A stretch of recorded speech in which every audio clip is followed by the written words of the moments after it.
démocratique du Congo, ville-province de Kinshasa, Bonda Ekolo, magazine d'actualité, Congo-Kinshasa, Congo-Brazzaville, partout Bissika Bozoa, Mina Baldekolangai, Badiaspora, Botikaete, Kimia Kolonzambe, Etonda O, Mabota, Mabino.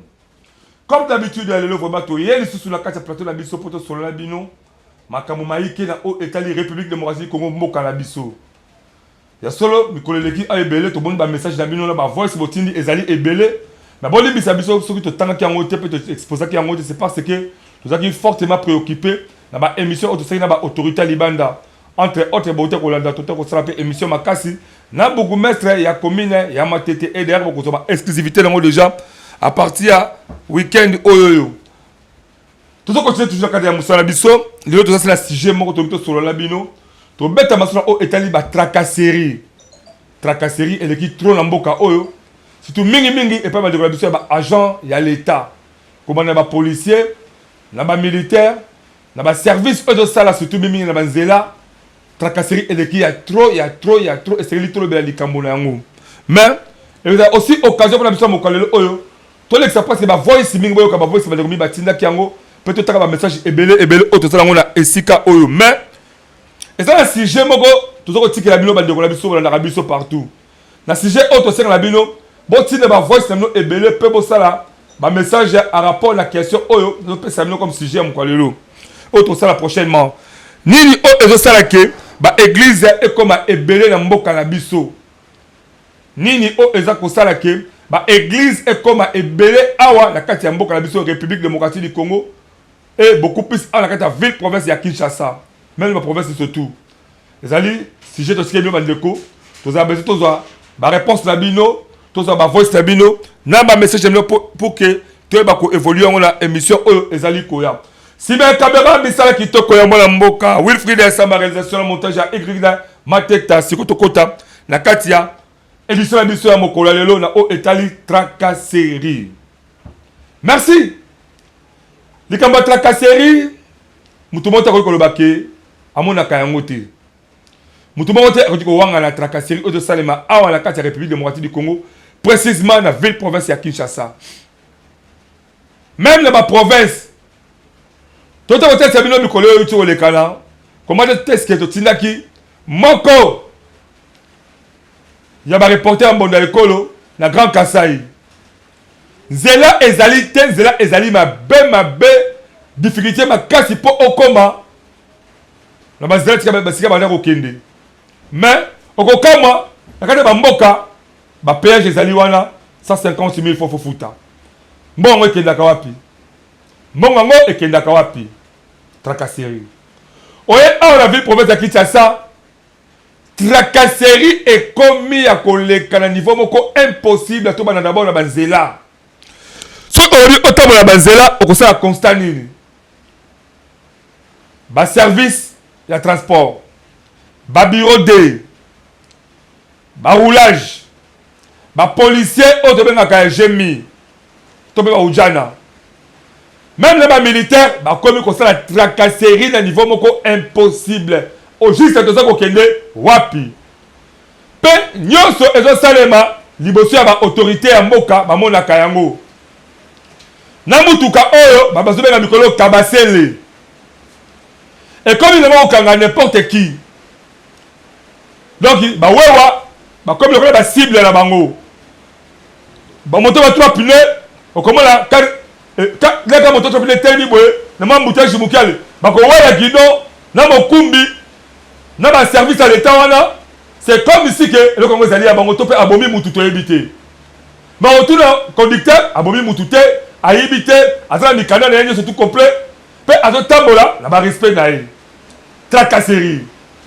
Tracasserie wana, ce qui peut otiki na ba agent à l'état, okokuta abo bel sous epé ba transporteur. Bah ouais, bah ça fait la tracasserie makasi. Bah moto ba 3 pneus, n'en parlons pas, qui est politesse et l'équipe makasi, n'a tracasserie. Bah chauffeur taximen, n'a pas DCC. Donc, Congolais tout en général, à ce vivre la carte, il y a monde de tracasserie.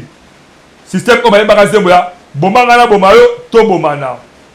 Mais côté de ce tout, Moka O est un mibeko réellement. Moka O va dire que l'île n'est au-dessus de la loi. Pourquoi tu dis que tu vivre dans ma condition là? Même le jungle, respect Zalaka. Au contraire, bah, lion à mouké, lion à mounene, il y a moi aussi, il y a mon bal, respect Zali. Au contraire, bah, fourmi, ta table à moulongo, on s'assure que respect Zali. Au contraire, bah, même les table à respect Zali. Mais pourquoi biso bateau? Tozanga, kotia bibeko, na esika yango, en commençant, na ba autorité à l'ikolo ya mboka, ti na peuple oyo ya suka, oyo di petit peuple, na kati ya mboka na biso République démocratique du Congo. Ya solo, lokola banzela. Et ça obligatoire, c'est un devoir. Na munyo surtout à ce qu'on fait rouler mutuka na ye, moto na ye, to engin na ye mowe. Et c'est une offre de taxe à l'État. Et ça obligatoire, et ça obligatoire. Taxe à l'État, là, et qu'on permettre à l'État, à ça la misala, et qu'on permettre que rouler dans ma condition à malamu. Même si, tu as dit que, maman, on a tout foutu à yango, la maison savait misala à moté, maman boule le kibing na banzela, maman gisakate, banzela ko bemba, makipakate. Mais nous sommes toujours obligés de foutre ma taxe wana parce que l'État a un devoir de kolukape, comme ça banzela na ye. Yo ko bateke na foutre pour l'État, a bon si zela te non. Et ça devoir na yo, il faut au foutre yango. L'État peut aider la ngongalae à cause de ça na ye parce que à chaque instant, tout ça qu'on martelait beaucoup plus à l'État, à ça mission c'est que ben on foutre ma taxe wana ba rouler kitoko. Mais on a agent à l'État. On continue de transporter à l'autre maison roulé ou bien la moto na la zela. Ça normal télévision c'est un mikanda après toi mikanda na. Mais qu'est-ce qui fait que comme on crée une infraction au ezangatina? Est-ce que ma policier sont pas roulé, je me regarde sur l'état besoin de la guidon ou bien volant, là ma conducteur. Pour la ville de rien. Tout le monde dans les réseaux sociaux. Parce que je pose même la télévision partout. Comportement ma roulage et ma policier. Mais pourquoi pas essayer d'interpeller Bango quand même dans la déontologie, dans la éthique? C'est parce que Moutou Oye Segeli a punir Bango à Zalité. Nous sommes bien, que ça change pas et pas l'État. Parce qu'il y a des papas, il y a des Bokozalibota.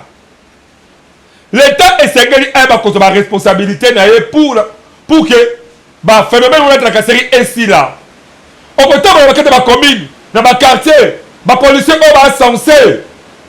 Il y a protéger ma bien la maman, c'est la première qui tracasser la population. Au comment la policier, ma jeune garçon va cible la maman. Ma maman va cible la maman. Maman qui est côté à ma papa, ton jeune garçon, a bien que la coopération là.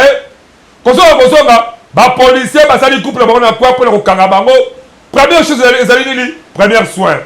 Comment on fouille pour la poche, comment on le bambongo, comment on le téléphone, comment on le nyonso, ça qui comme la journée naïe. Mutoki à mutu, au botoli, auquel on peut que corriger l'ango. T'as un niveau haut, tout ça comme bamboka. Est-ce qu'il y a réellement que tout ça a besoin de boka o et bonga? Est-ce que tout ça réellement a besoin que Congo oyo, est-ce que le Congo a le kumu? Il faut bannir ma comportement oyo, et ça dit que malamu na elongo la société. Parce que ce qui yo, on se connaît ma valeur de colonté, yo otali kaka, ba besoin na yo, to posa na yo, yango ne ezali primordial, yeba ke to ça ko bomba Congo. Tale lo boka mobimba. To so futa ba taxe na banzela, ba taxe ya l'État de la ndenge. On va taxi même à fouta, on va conducteur à fouta, on même à privé à fouta. Mais c'est bon à kakaté. Mais bon on va que d'akawapi. Yo pe chauffeur, to pe conducteur. Course sur eux allez à 500 francs, tu as 1000 francs, on m'a tiré 3000 francs. Mais toi besoin qu'on supporter peu. Supporter peu les sous. Parce que bien même vous allez la première personne qui va tracasser la population. Course à 1000 francs, m'a tiré 3000 francs, 2000 francs. Et après, les Bakanga, les 200 000 francs, comme on est là, ma police a dit qu'on a dit ça. Qui tue par l'épée, mourra par l'épée. Nous sommes la responsabilité et pas à l'État. Parce que l'État, ceux qui ont eu la responsabilité, là, on a beaucoup. Et que l'État a régularisé le Rwanda Malamou. Je ne crois pas que ma comportement est comme ça. Limon qui est policier, on caramba, on reprend beaucoup de tout la science de mouton beaucoup de qu'on crée un embouteillage inutile pour un gars Koluka, qu'on sera qu'un chauffeur taximan, n'est pas un embouteillage au caramba, qu'on profite qu'on porte la bango, qu'on profite au caramba inutilement. Tant qu'on peut encore ça, bon, on a un bureau, ok, même commandant de Zamo, bon, on a même pas la caisse à l'État. Est-ce que tout là vraiment, tu crois réellement que tout ça va au Congo? Bah, j'ai mis le militaire, bah, j'ai mis quelque part. Pourquoi nous avons traqué, bah, on a Kuluna, bon, traqué, bah, indiscipliné, voilà, bon, traqué, bah, incivique, voilà, tout le monde criminel, voilà. Mais bon, comme à tel point que même qu'au Kanga, bah, parents responsables, oh, aussi, Moussa, on a censé protéger, mais le bon agent de l'État, on commis premier criminel. Pas si peu mawa. Pas si peu mawa. Congolais et Séréli Tolinga Congo. Si tu dis Congo, tu dis Tolinga Congo, azalité. La chaîne de TV de le Cameroun, 30 minutes, ma chaîne de TV. Si on a 4 biso, beaucoup de mamans, on a YouTube la biso, mon école officielle peut, beaucoup de intégralité, il y a ma camo oyo, mon école et Sakabino. Mais on va continuer si quoi, très d'abord au niveau régie. Bino Boyoka, bah voice ça va de combien de continuer à trier mandambo, Boyoka et toi me capé qu'on répond malé et le bino et on réveille sa position. C'est parti pour la boca ivry de Makita. Bonjour, Papa Mbunda ya Ekolo. Boni ba santé na bino, c'est que vous allez bien, vous allez bien.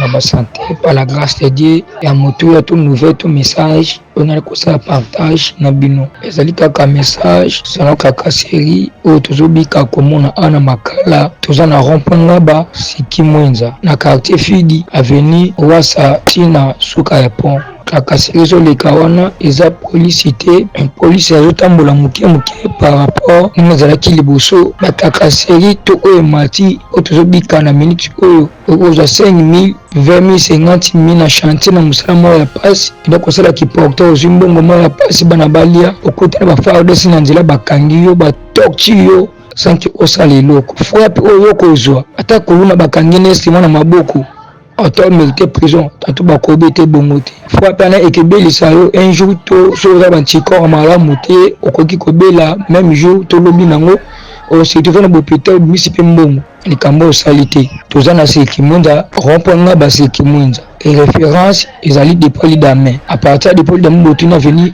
Wasa directement partir Wasa bokitika tout droit bomona na pont église Patekonti kaka na Patekonti nde bokomaka Patekonti bomona pont eza wana nde boko traverser pont ensuite tokoki komonana tokoki komona te mais tokomonana alors tozaki mete tokabosunga biso ata na bilili tobi bino Mbunda Ekolo asalaka mosala malamu bamessage ekendaka ya malamu tokabosala mosala balukila biso moyen bata bakonti bakoki kolandela belema oyo batie kuluna tomona so kuluna te ndenge bakonti basali misala na bango bafrère desi ekomi kopia komona jeune garçon taluta mosala moto azali responsable ezala papa mokolo ezala mwana yela jeune papa ezala jeune garçon jeune homme kokanga kodétruire toza vraiment kimia te yango moni ese déranger nga lelo to na moni susu numéro na mino e rappeler ngai na téléphone nanga directement na benga bino. Bonjour ndeko Mbunda Ekolo. Bon, awa naza koloba boye tozali na quartier Esanga na commune ya Kimbantseke. Quartier yango ezali juste so commune na terminus nde ozi droite okiti ti na quartier ya Esanga précisément cité babengi Lubwako. Toza entouré na quartier lokola Mpanga, Kifuta, quartier babengi Camp 15, biso tozali juste la katikati. Ba quartier nyonso wana na plan ya chef de l'état or ba ke ba alimenter Kimbantseke, ba quartier wana nyonso bazwa ba lumière publique, bazwa ba courant ekotala bandako, bafutaka système ya ba carte ya prépayé. Biso sikoyo na quartier na biso po basala biso ne basaleli ba quartier misusu wana et comme na tour na biso SDEL ani a rationné biso asenga biso $17 000 pour na akotisa biso lumière publique na bakuwa na ndako poto ndo futa la ba carte ya prépayé. Voilà un peu problème eza yango wana. Na quartier moko ezali trop pauvre. On a biso ki a na biso wa okuta bateka tina sakomi ya fufu ya 500 francs. Thomson ya mai ya ba 200 lokwa misedekete sikoyo bagenre ya population wana mbongo ya 17 000 $ bakozwa yango wapi? Vome baya kotiela biso nde batielaki bato nyonso, batieli bango bapoto, batie lumière publique, epuis baye kotia bakourana bandako to bana kofuta ata na baprepeye ke tobimisa 17 000 $ na yebi te SNEL eloko wana zwi yango wapi? Eske eza bakonzi ya mboka bayebi likambo yango to ndenge nini mpo bazosala ndenge na mayuya? Voilà un peu eloko il faut te dénoncer mabe oyo ezosalama na kati ya bakartier. Merci Mbonda Ekolo. Bonjour papa, bonjour tata na ngai, nayebi ki boza bien. Nafani na ngai ma papa, uta na botama kina na komi na âge ya 26 ans ya 28 ans ko banda 2020 ti 2025 papa, mboka za obeba peuple congolais zo kima to souffrir papa, to souffrir makasi, to souffrir kule komi pasi na mboka vie sociale eza tout. Biso le biso ka ba débat ba bino ba politique. Est-ce que biso to leva politique na bino papa? Peuple congolais zo souffrir makasi. Mutazola mukazo raisonner bana boliani. Misala na Congo emona na tati. Kuyibisa ngato suga. Bonjour bakonzi na ngai, ba père na ngai wa bino mwana koko leki quoi que ce soit na cadre kama sa vie constant par rapport à ndenge to vivre na mboka Congo. Bakonzi eloko liboso na senga bino ubongisela biso na vie sociale pe avant ebongana na senga misala na mboka Congo. Misala ezaki biso batekinisi to sala te, misala ezomona ti vie sociale eza bien te, oza na 10 000 francs oya na eloko olia ti otala obanda na makala to banda na nini. Alors eloko nga na kosenga bino bakonzi po bongisela biso na vie sociale, misala na Congo epesa na bajeni basala pour que basa sortir na bapo oyo baza nango bosenga oyo nazalaki nango ya moke ya mwana. Merci. Bonsoir Mbonda Ekolo, na bengi à partir ya commune ya Makala. Toyebi te mboka oyo soki ezandengeni na commune ya Makala na police azoseme desordre moko ya kosakana te. Toyebi te kozala jeune na Kinshasa soit na ba commune ya Makala eza infraction tondeni. Donc ba policiers so bavandi na bango na société 18h 19h beti babimi, donc bakutana na jeune te. Donc so bakutani na jeune obika te kwa tende na le bakanga bango bon bakangi bango basenga soki bakangi na bakati ya Makala babimi na bango na prince ba charger bango na ba moto bakiye na bango lokola baniam. Toyoki pe ba changer commandant ya sika. Est-ce que moyen exacté à identifier nos policiers na Makala bayeba pe nombre? Parce que au monde a civil les azalaki civil le lobby ala titene yo na simbi arma contre ka bon mona lobby azalaki éclairé le moni na tene na mundu akenda ka formation yango wapi bazana ba capitaine na ba société na bango mais officier bazondima biloko wana babuzoba pona nini eza ba camp na bango bayebi ke soki bakangi jeune bapanga baya kofuta mbongo babimisi. Eske mosala ya la police eza yango wana ya kokomisa jeune infraction? Eske kotambola na Congo na butu eza infraction? Toyebi te. Eti bazokango bongo bakotuna te présentez-vous lakisa boye non. Donc sifika bakutana ka bayambi lokola ballon. Toyebi te bameka na kosala recyclage ya la police baidentifier bango toyeba. Cette l'état pas yeba na commune ya Makala bazana combien de policiers? Oh, tout c'est trop. Mokolo mosusu oyo ka population se révolter contre la police à le moto pe bimi pona nini bozo beso le 4. Bonsoir Mbonda Ekolo. Boni santé. Papa journaliste Mbonda Ekolo. Et pour nous tous na Makala toujours bika na moment où tous na premier ba FARDC. Alors qui bataki la paix pour Nathalie Koluna tout cela to comme vont kimia. Da Koluna fa le qui manifeste ba yankine le qui bisozo tambane le konao. Eza le susu ki botambo ezo bomba ngo makambane zati. Kaka c'est na bango leki makasi ba kango da lepamba aussi le côté bandi ko beto ko détruire ba boto li mbongo oza nango to opesi bango mbongo oza nango so dans le téléphone malheureusement la kibi a peu place ba toilette ba li opecho mwana donc ozonga te oke oluka nde mbongo ke oluka ntongo ozonga na retour na ovi kobimaki ntongo ozonga soir et la 18h senoka heure mo bakolekela soki ozokaza okutana na bango oblige fo bakanga yo baotala ndenge oza te bakati osuki apoto bandi kodeki kobeta yo na likambo oyo osali te le problème eza yango na bapolisier ndenge moko baotika te okanga bakiti na baprince. Bonjour papa na biso tozolanda information na bino na mai oyo ezoleka na mboka biso mpe toza na nsele tozopesa bino information ezolekela biso na nsele awa toza précisément na terre jaune na arrêt carrière. En tout cas côté oyo toza mal à l'aise na moyibo toza bien mais na butu tozolala lisusu te kobanda mois ya mars début ya mars si date ya lelo tozolala te. En tout cas bacriminel bakoti koloba te bacriminel bazokotela bato na bandaku bazokanga papa bimana mwana ya mwasi donc bazoviole sabotage kozwa biloko ya bato voire même maria uti kobala bakati ye mosapi mpo basengi alliance aboyi kopesa alliance na ye bakati ye misapi mpo bazwa alliance mpe basabote papa bimana bana na yo ya basi bazoviole mwasi na yo ozotala soki oboyi babomi yo donc bazoboma sabotage moko. En tout cas tozovivre na pasi tokomi na pasi moko toyebi te tozokende wapi bapolisier na biso ya koto bokobenga bazoya te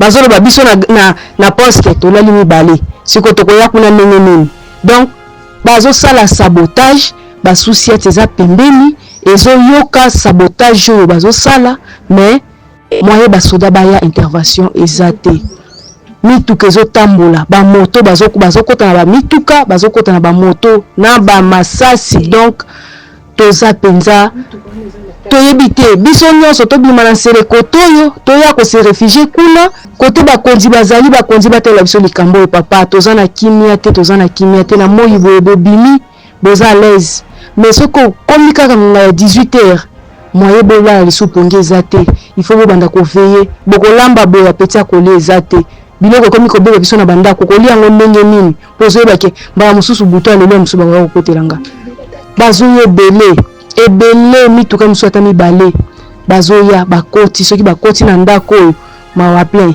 En tout cas bakonzi batalela biso likambo oyo tozolela mboka ebebi tobebi et pourtant toza pembeni aéroport papa bosunga biso bolobela biso na bakonzi ya mboka batalela biso likambo oyo arrêt carrière tout près aéroport. En tout cas toza na kimia te bamama bazosouffrir bapapa bazosouffrir bana bango basi bazobebisa bazoboma. Merci papa bakonzi batalela biso likambo papa na biso Fati tovotaki ye pamba te papa Fati atalela biso likambo oyo merci beaucoup. Bonjour l'émission Mbonda ya Ekolo nasepeli mingi na émission na bino papa ngai ndeko Willy Iwawa depuis komi na Makala nalingi koloba kaka likambo moko pe kosa moko na sali na ville na biso ya Kinshasa biso botami na kino toza un peu kotomoni makambo ebele vi ya barage toza yango mais tozomona na minute bakomi mingi kosokola ba camion ba moto ba voiture ba moto na ba makadam kosokola ba biloko wana. En plus c'est ça bazo komeka kotonga banzela na mboka mais toza ngeka banzela tala ba embouteillage ba makambo ebele to vivre nango mais ba bukumestre nyonso tozoloba kaka lelo ezaki Kimbuta Ngobila lelo toyina oyo nani Daniel Bumba c'est bien toko condamné mais bongo yaza musika hôtel de ville et bongo ba bukumestre o baza pembeni na biso awa na ba milliers to fandi musala bango nini même aussi ba chef de quartier mbongo na bato wana basala musala wana aye na makadam aosokola mituka aosokola ba moto.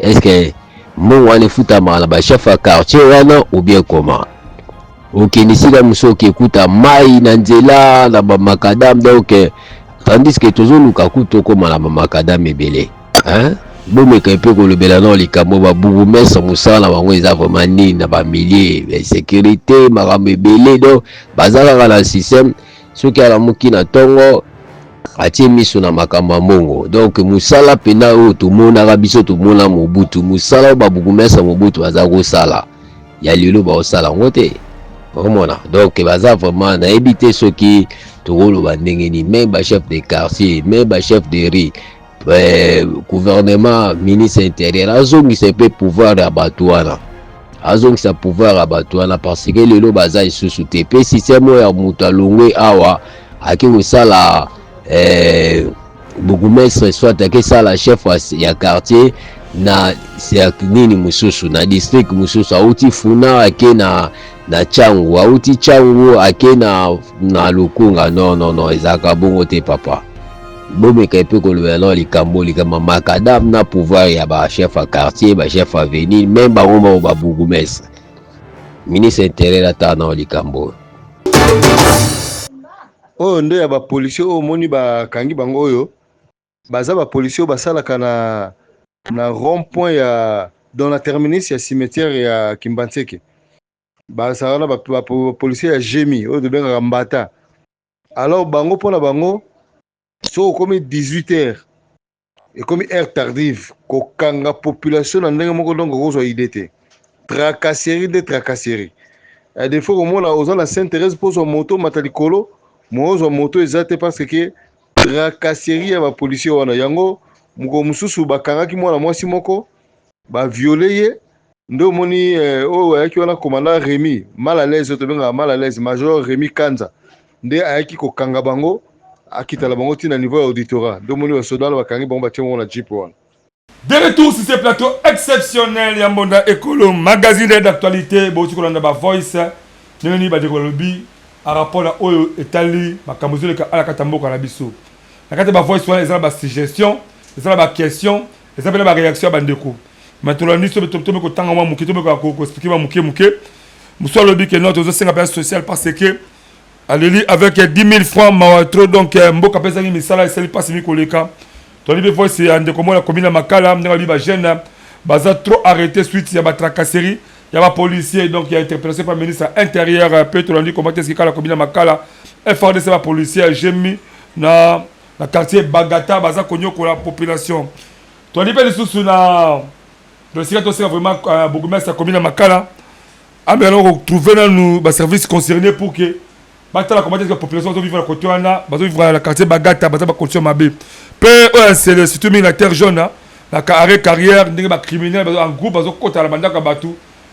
à tel point que ba comité à niveau ya kata marié musa pipo botola e bagi ya mariage eza kito côté donc interpellation sur la service de sécurité commune Sénébo Luka beaucoup ta bakasi à niveau carrière boye ba pourquoi ba acte bozo salema parce que dali musa oboponaki la police faut ça éveiller qu'on soit vraiment éveillé avec beaucoup de professionnalisme la pesa ko tracasser batu na ba mutate bien chéri na zo sur le top tauti musa zo randaku ko kangaye ko ko boto le ba mbongo na ye ko sala ba tracasser zanga tina za ki to te malam de ko intervenir makam oyo population asala ngo besoin pour que ma vivre na kimia na climat moko très apaisé donc absence vraiment la police kuna na niveau ya carrière la commune en scellé élément mususu bona boto da voice moko za ndeko avec vidéo moni comment est-ce que la commune ya Kimbassé que la police a gemi otobenga Mbata à partir de 18h bango baza ko tracasser population de façon impossible la commune ya Kimbassé qui la population ko kanga ko botola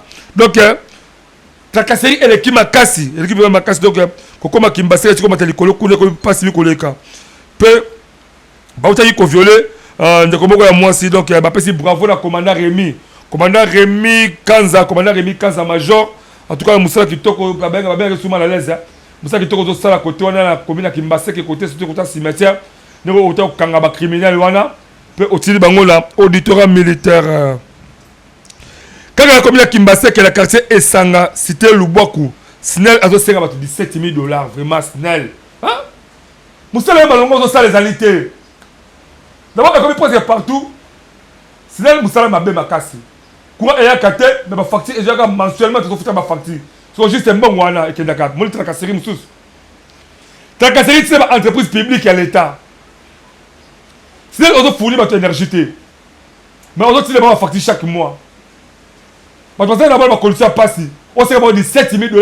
Tout le monde a une population à cotiser $17 000. Après ça, Snell, après ça, il courant.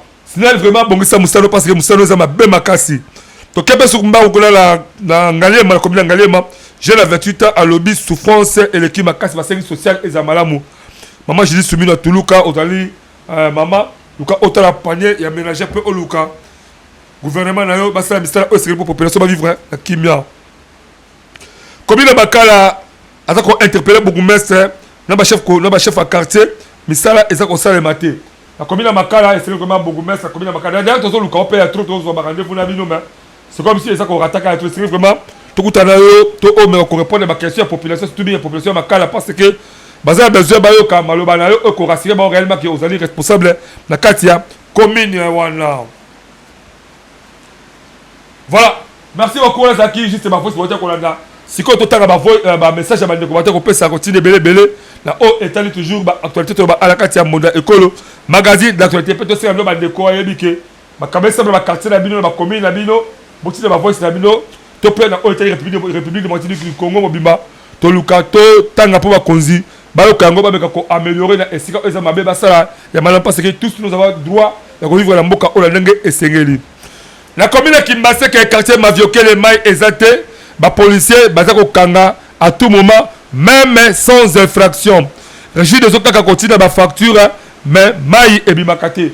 Régis des autres, toi ta cabine peut-être pour te dire que Michel est un peu moins malade parce que Bobunda dit moi que le Casnel, mais Snell vraiment te dit que Michel est à la caté. Alors Régis des autres, mais quand on continue le quartier m'a violé les mailles et bimakate, mais la facture que découle à tout moment pourquoi? Et ça aussi tracasserie. Et à part ça aussi. Les policiers sont dérangés par tout trop. Ministre intérieur, mon amour, Jacquemin Chaban et Luka, au côté de la Macabosa Kate, m'a violé la commune qui m'a séqué pour que Kibia et Kota. Interpellation aussi dans le commandant Osal à la catégorie pour faire Kinshasa. Luka, autant la quartier m'a violé parce que la police n'a vraiment pas dérangé la population. Il y a mal à mouter. Ma criminel, Bazako, côté la biso, Awana et Sanga, Luboaku, suite Yakozanga, éclairage public. Voilà, toujours Snell. Ce moment-là, manque d'éclairage public, et ça faciliter les criminels, c'est là pour passer à la mabé. Donc, on peut faire ça, de quoi la coula, pas de courant, et vous avez tout le quartier et Sangaloubois, Kukula, la commune, il y a Kimbaseke. Bonjour, Mbonda Ekolo, les criminels, comme on va dans la Kamikoua, et si le chef coutumier, il cimetière, il y a Kimbaseke, le quartier et Sanga. Toujours la quartier et Sanga, la commune de Kimbaseke. La cimetière kuna ba criminel bazar trop bazar vraiment trop ba service de sécurité à l'état baluka beaucoup ta kuna pour arrêter batouana et repère sa population et c'est parce que bazar a droit à vivre la kimia na katia ville province ya Kinshasa. Bonjour Mbonda Ekolo papa Alain to la rabino makasi parce que bolo baga mingi makambo ya solo merci vraiment ngai mama Bibiane bisola barumbu yango bakonzi baza komona te ndenge banzela ebebi soki eza misala ya ville to gouvernement central nini eza kozanga bapesa solution tolembi mboka nini bakonzi bazanga matoi mama Bibiana leli barumbu commune ya Kinshasa na commune ya Lingwala tobetelaka bino Mbonda ya trop et d'ailleurs kutosaki ba émission moko kuna ba émission moko spéciale. Pour tout ça, va considérer moi la écrit Matita Bekala comme balancer les éléments bon là. Bon la élément, botala barumbu, botala comme la Kinshasa, botala lingwande koma. Zela exactement na vula ozobeta, même ba piato bazo za zela au le kana. Ba mitu comme bazo ko bemba c'est ko bemba, bazo saka ba taxe toujours à tout moment. Mais pourquoi pas bon ça ba zela ngote. Ba ba on kenda kawapi. Ba autorité mboka en tout cas bon s'imprégner mais ça la pour que population va se plaire pour ba trois communes voilà barumbu commune la Kinshasa la commune la Lingwala. Bazela zako beba makasi institut ça va asphalter ben eza yako beba mbote Mbonda Ekolo na commune bino message oyo depuis Kamunganga yango ba ingénieur oyo l'état congolais azwa kapo basala misala ya ba érosion bazwa ba membre ba famille na bango to ezalaka vraiment bana ya IBTP ndenge misala ba uti ko sala awa na Kamunganga ebebi oko regretter. ba ingénieur oyo l'état congolais ozo ko s'engager na bango pour ko sala misala ya ko butala côté ba érosion ezali surtout ba ndeko ya Kamunganga babi bazo tout la bino est-ce que ba ingénieur wana ezaka ba membre ba famille na bino ou bien ezaka ba coopérant bozwaka parce que membre l'été zo bima c'est que ebima na ba ebi vraiment ko sala misala yango mais c'est comme si on peut pas membre ba famille na bino ba o ba zabe pas la qualité ko sala misala wana pour que membre l'été be balonga kaboy ba si facturation et l'équipe bino est trop on détourne la banque à l'état on détourne on bimi si facture bon tam sous il y a 10 000 $, mais on peut si développer 2 000 $ pour que ça misala parce que yo ba 8 000 $ voilà tant il faut bitem ba beto ba kongo voilà tracasserie toujours corruption na ba si facturation il y a mozo ba mboka oyo ki ndokele ki ya tula na bake kongo o epumbuka ka pesa ki ndokile parce que mingi bazo sala kata mingi ba sala kata ba l'état voilà parce que ba responsabilité la bango te pour pesa estengo na mboka oyo c'est que tu changer ma comportement tu sais ma comportement oyo ko pesa congolais estengo demander que Congo est bon. Bonjour mon école toza la posa IGF ala de la nanou ministre ya défense nationale. Bonjour mon école toza la posa IGF ala de la ministre ala de la nanou ministre ya défense nationale pour la mbongo ya ba achat ya ba drone de guerre to continue la bino ba élément pour si facturation et l'équipe makasi kalate to koya ko betela yango mbonda. Merci tozi information makasi na o etali achat ba drone basaki na IGF population la tili message oyo na mutu ba tili yango basaki na mona mboka Gilles Alingete inspecteur à IGF Luka Olandela mona mboka Gika Bombo Mwadia Vita aux ministre de la défense nationale pour constater que ba si facturation et l'équipe a trouvé ba achat ba drone de guerre to yebi na lutte si facturation ngo basoba ki drone on a combien peu mbongo mais combien mais toujours c'est la base sur élément d'autres lukato bibisango to betela ngo mbonda makasi. Pour continuer ma message. Bonjour mon écolo. Awa ba conseil communal ya Gombe sur 9 8 ba destituer bourgmestre la bango. Mais to kamwe bourgmestre akangisi ba conseil communal. C'est que ba aventure eza makasi na ba commune pe ba conseil communal baza ko peser liboso ba bourgmestre. Eza aussi question. Est-ce réellement que ba conseil communal baza réellement ko peser liboso ba bourgmestre? Parce que beaucoup de gens vont vivre dans l'ordonnance présidentielle. Chef de l'État a voté, chef de l'État a nommé Kibango. Mais le conseil communal, il émanation, il y a peuple. Est-ce réellement que le conseil communal, il a le droit de surveiller, de contrôler les bourgmestres? Ou le conseil communal, c'est le moment où il y a une organisation qui a pour l'élection, il y a un bourgmestre qui a pouvoir. Mais tu as dit que ça se passe puisque le président SNI déjà a projeté en 2028.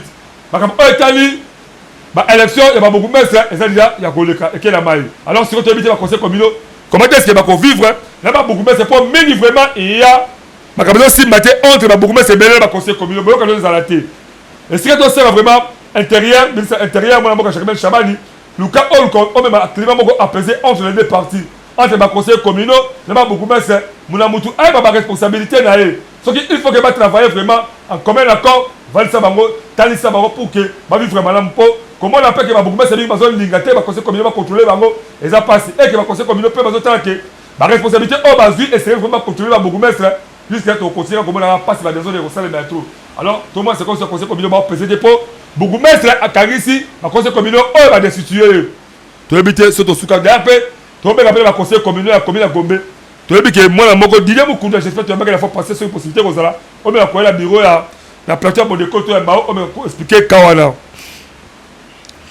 Bonjour mon école. Nini Ezako Sanga, Oyambela Biso, et Bourgmestre à Kimbase Kepo, à répondre à la question et belé autre Tindaka. Bourgmestre à Kimbase Kepo, la Moka Jean Singanga. Population de Bazosenga, on est à la plateforme de l'école, toi, Bourgmestre surtout. S'il faut que Bissou Toya Kuna, Tokoya, tout ça dans l'émission, on répond à ma question, ils aient belé. Ma question est belé. Kokimate. Tout ça, on a laissé la plateau. Tout ça, là, et surtout que la population Bazali Ayo, c'est que le fait au répondre à Bango. Dans l'État commune, il y a Kimaseki. Bonjour, mon école. Snell Kakakoti n'a pas facture chère. Même attention qui courant exalté. mais quand nous kosolola na administration na bango po toyeba kindoki nini oyo esalaka bango bongo snel population babeleli ozosilaka bafacture cher même courant ezalité alors basengi modeko tokutana bino surtout mingi baza na administration pour ke botalisa bango ndenge ni bozosala mosala bango babengi yango eza kindoki bon po ezaka kindoki parce que ya tracasserie. Bonjour papa Mbonda ekolo nyonso toliaka na mboka presque eutaka se na libanda mokolo nini tokobanda mpe kolia ya biso moko bon matembele toliaka eutaka mpe libanda matembele toliaka na mitekuteku na basafu. Bon toutefois toko interpeller d'abord ministre ya agriculture élevage et pêche nata d'abord yé nini réellement ministre azosala depuis abanda mosala na ministre national ya agriculture élevage et pêche nini vraiment ministre azali kosala mboka bilangeza te même masango oyo toza incapable ya kopoko na taki chasse mobimba na masango ya biso moko toza incapable côté pêche kuna parlons pas puisque babato oyo tomonaka babaki ekola depuis décembre ti lelo oyo ekoma nanu te toyebaka te kokolia mbisi ya biso moko toliaka bavivre fese uta libanda ya bamboka. Alors soki ministre aza incapable ya kosala mosala bawoleki bakebake baconsulte ye po asala nini azoka so mosala population bino bozomona bozotinda message bozokolanda yango. Alors population ozosenga baso baministre moko capable oyo ke Congo mpe kozala fier ya kolia biloko yango ya biso bozomela kati bibale na biso na bazamba na biso na bayebisobe na biso. Bonjour Mbonda ekolo boza kosala ba émission kitoko Mbonda ekolo ya solo boza pola biso bapesa bino corruption te po tolandaka bino chaque jour ngai papa Belesi la Kasavubu. Merci papa Belesi la Kasavubu. Bon soutenir biso kala ba prière na bino physique spirituellement surtout peu matériellement topé financièrement pour que tout continue ça musa on a ba condition o esengeli. Bonjour Mbonda ekolo soki gouvernement aza kokoka kosala bazela ya sikate abamba ata bisika nyonso ebukana po mituka etambola malamu bayokaka mpe soniko gouvernement soki oza incapable ya kosala bazela ya sika mais quand le fisque kocréer système ya 03 wana ezala matérialisé okankaka bamabulu wana otya basparadre na bapotapota wana po permettre la population atambola kitoko. Voilà merci wana ezali presque message oyo tobiki kotrier na mokalo mais ebele ebe tokosanga te à rapport aussi à temps somoni bakati biso kimamba on a chaîne YouTube la biso Mbonda ekolo officiel okwana biso mais en attendant botina ba question na bino ba voice na bino na ba suggestion ebele motula ezali se moko nini esali ke ba église ekoma ebele on mboka na biso pipi de ngwati Congo question pe uteka pa mboka ba ndeko na biso o ba ndaka biso to ngato pe seka possible to na ke bino ba ndeko na biso ba ndaka biso mona mutu apesa voice na ye apesa question na to na ko balansango na émission ezali ko ya poto répondre là peut peut bino ba autorisation pour bien créer ba sujet o bo bolezo lekaka mboka o botina soit sujet la bino to ba naso ko meka pe ko solola siriango. Merci l'autre petit bi basolo o etali tracasserie to bi que tracasserie et qui trop à la carte République démocratique du Congo ba ne baza ba otra ba tracasserie wala de bon biso population na ba naso na c'est biso population to l'égalité on ressemble eloko na 10 francs et le collecteur a 11 francs. Mais on préfère autre que na 20 francs. Hausse de prix. Tracasserie. Transport, oh, il y a dit que ils ont 500 francs. Oh, l'État a acheté 500 francs. Mais yo, transporteur, on commence à avoir 2000 francs, 3000 francs, 4000 francs même 5000 francs de là même. Tracasserie, caca, voilà. Ouais, on a dit que course la course, on a 1000 francs. Ils ont appelé dans 1000 francs. Mais pour mon gars qui est Tony Ebele, 2000 francs, 1500 francs. Tracasserie. Policier, on m'a dit de quand on roulait, à la infraction T, un mécanisme incomplet. Mais on m'a dit que le mécanisme d'infraction T, mais il est sérieux. Tellement qu'ils ont besoin de bongo, on crée l'infraction inutile. Il y a une tracasserie. policier au moins il mutu na mbongo ebele totambola ngo okela ngo infraction excès de billets de banque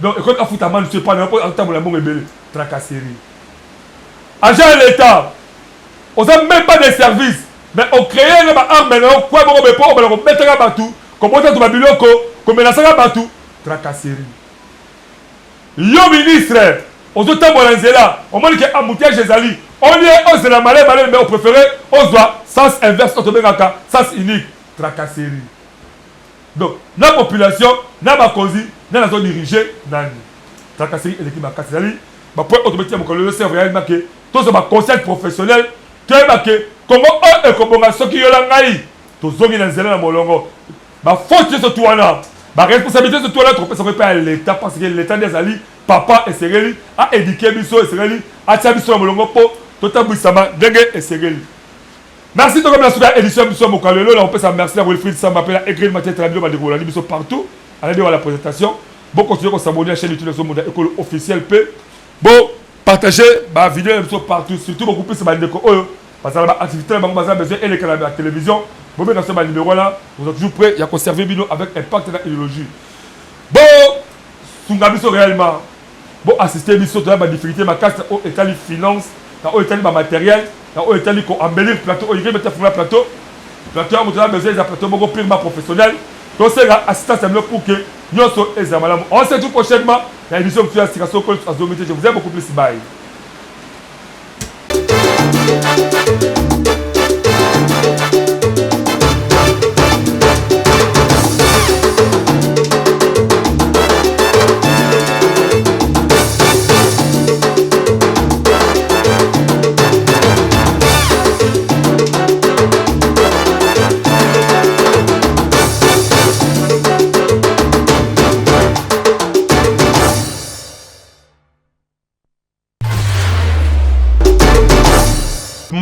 Tout ça yango pour la bolingo to bola mu ya République démocratique du Congo en particulier ville province ya Kinshasa. Congolais congolaise yo mutu ozalaka na idée ya développement ya RD Congo magazine bonda ya ekolo baleki ya Yezu apesi bino opportunité ya koya exposer ba vision na bino pona bolamu ya ekolo mobimba botala bino moko tomesana koyamba batu na plateau na biso po mutu na mutu atalisa vision na ye yo mutu oza na ba idée ya malamu olingi mboka ekende liboso magazine bonda ya ekolo afongoleli bino ba porte yaka o contribuer na développement ya mboka RD Congo oyo ayebi ke aza vrai leader sala lokola baninga yaka na plateau na biso parce que eza seule adresse oyo eyambaka ba leader ya makasi pe ya solo to abordaka basi nyonso lokola politique économique socio-culturel religion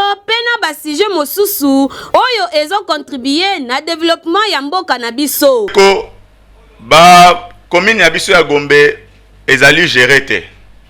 Nous avons un bourgmestre très incompétent na commune ya Gombe avec bango kine ko bonga déjà bo sote ko zalate érosion ko zalate parce que bango ba solada ba bisimbi et ça la passe de tout monaka en cas de meurtre ezali ko salema parce que bandeko bato benga bango ba malfrant o ba yaka wana ko profiter na pona molili esika ba moni insécurité ezali ba bandiko molili ezali obscurité ba bandiko créer insécurité c'est-à-dire quoi to ebi conseil ba ko sala bango ne ba ko gérer ba commune o ezali base ya chef de l'état o yé moko za ya katia ko préparer pona et soutenir ndenge kaka bozali komona bango pe bazali balide oyo bandimi ko participer na développement ya ba quartier commune pour que mboka ekende liboso yango biso na magazine bonda ekolo to bengi ba leader ya solo pe to beteli bango kambonda tout est quand tu la commune na bino numéro na biso zali yangwana